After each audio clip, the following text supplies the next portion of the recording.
Okay.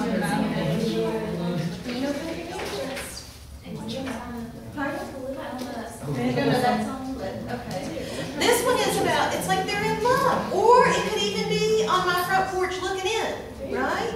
That's a nice one. You like that one? Yeah. Because he's in love with his wife and his kids. These are lyrics of consummation. So wait, was Lamentations like revenge and like sadness or? Lamentation is up here. That's sadness and breaking up. It is a loss of unity. It's mourning the loss of unity. Mourning the loss of unity. Y'all are thinking I'm a liar because I said it wasn't about love, and now I'm doing country music. But this is, I mean, we know, and you could do this with rock songs, but I don't know that many rock songs. Free Bird. I don't know that one, I'm sorry. That's okay. Okay. It's really hard. Leonard Skinner? What? What? Leonard Skinner. Okay, Leonard Skinner. Oh, Freebird is a group, it's not a song? No, Leonard Skinner is the group. Oh, okay. Okay. So consummation Not an is expert on the like subject. John Deere Green. I guess it's deer like that. Okay. Or front porch looking in. Now there's one other point, because this is when everybody's, okay, this is the we are happy together, right? And this is the oh my, we broke up. We've got one other stage, which would happen before this, right? How we met? How we met, or I wish he would ask me out, right? Excuse me, I think that's my chair. Like What? the Oh, I think Yeah. that's my chair kind of thing? Mhm. Yes, that, I think that's my chair, and then yeah, that kind of thing. Or what about the one that, there's something about the girl in the bleachers and the other one? I was just thinking that Taylor Swift song. Taylor Swift? You belong with me. You belong with me. What is it? You belong with me. You belong with me, exactly. Okay, that's another one. Wow. People actually know the words to this. That's horrifying. I know, I'm sorry to anyone who really appreciates great music. Dr. Bergold, who is like the best teacher in the whole world, has grieved for my soul because I know so much about country music rather than classical music, I know. But anticipation is you belong with me? Yeah. Because you belong He wants you so badly. with me. And she wants it so badly, yes, exactly. And it's like, so it's anticipation, please, ask me out kind of thing, and why don't you see that we're meant for each other? So, it can be a good anticipation or a sad anticipation. Now, that is anticipation. I think that's spelled right. Okay. and Okay, now, we've got these three kinds of lyric, and if you think about it, that kind of covers it, because anticipation, consummation, and then when it falls apart, it's lamentation, okay? These are the three stages that you could be in with the lyric, but you typically don't get them all together. If you do, you'd probably have something like a ballad or something like that, but typically you just get a song about anticipation, or consummation, or lamentation. Okay, now let's say that you don't like country music. All right. All right. We can say that. That's fine. That's okay. I won't hold it against you as long as you don't throw it in my face. But what we do want to think about is where else we know these kinds of lyrics. This is a Baptist school. Many of you are very familiar with lyrics of lamentation, consummation, and anticipation, because there's not just, consummation is where you are happy in unity, and this is a longing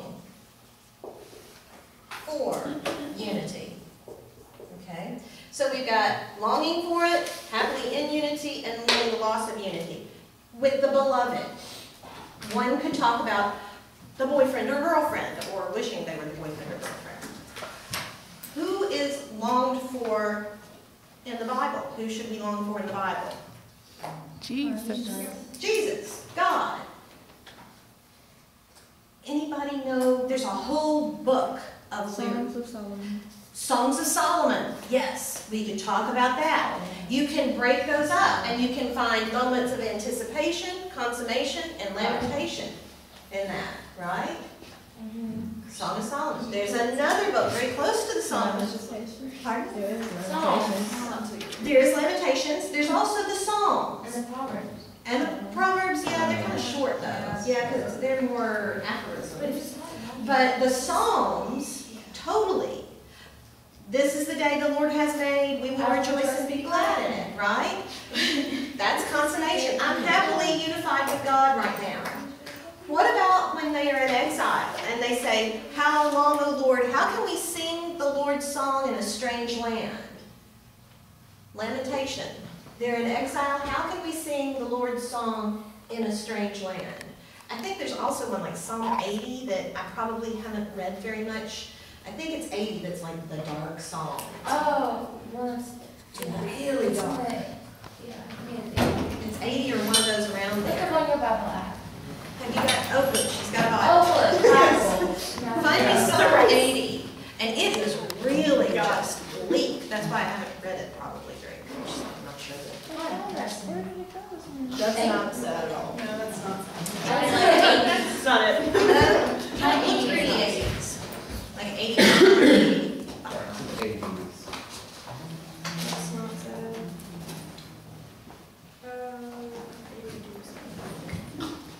one of them's like really depressing, like, It's really like this. I think it's 88. Maybe 88? Okay, y'all keep looking. It's like Bible drill, present Bibles. Okay. So we've got Psalms of consummation, anticipation, how long, O Lord, how long before we're unified with you. So it can be, lyric poetry can be about unity or lost unity with the beloved, with God, or if you are in the point of romantic poetry, like Romanticism with Wordsworth and Coleridge, they are looking for unity with something that is like God, but God has been kind of written out of the picture, okay? So because of enlightenment and all of that. So they're wanting to reach God, but they can't put it in those terms because it's kind of been, Christianity has kind of been hollowed out by science and reason and Leibniz and all that stuff.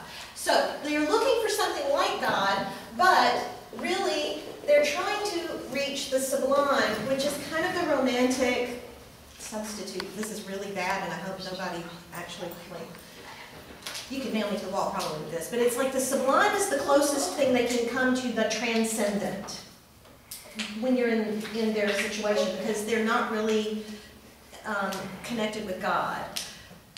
Are you okay back there? Yeah. It's It's fine. They're giggling about what they found in the Bible. Shame on No, them. the binding. Oh, my you God. that's a very well read It's Bible. a sad moment. It was.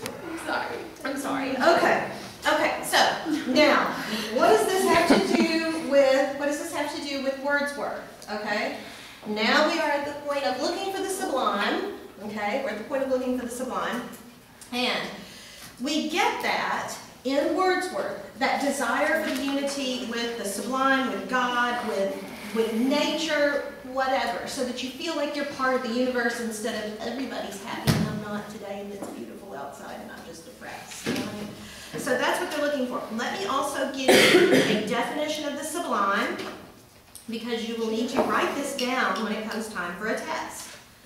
Okay? Here is what the sublime is officially. The official definition of the sublime. And I'm going to ask Alicia to type this up and put it in a document, a handout kind of thing on the webpage as well. This is from a handbook to literature edited by C. Hugh Pullman. So I think I've told y'all this is a very fine thing you should all have. There are 50 gazillion different editions of it now, but that's okay. The sublime is characterized by nobility and grandeur, impressive, nobility, grandeur, impressive.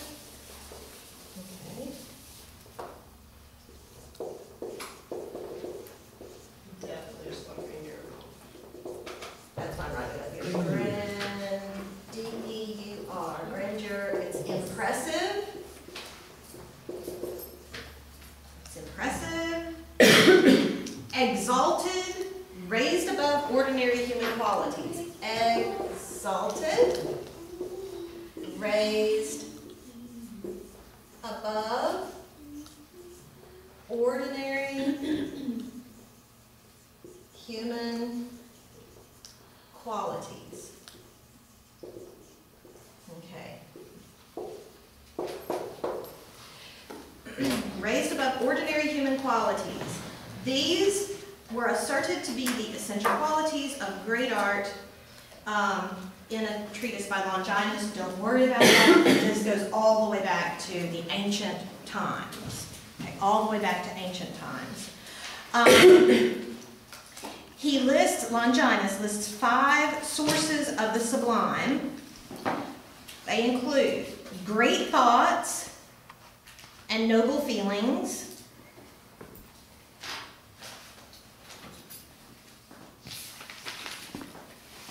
also lofty figures of speech, diction, and arrangement. These are products of art. The last 3 are products of art. Okay, so great thoughts, noble feelings, then lofty figures of speech. So I hate to tell you this, but probably you won't encounter the sublime in achy heart. An achy breaky heart. Because that really doesn't have lofty figures of speech.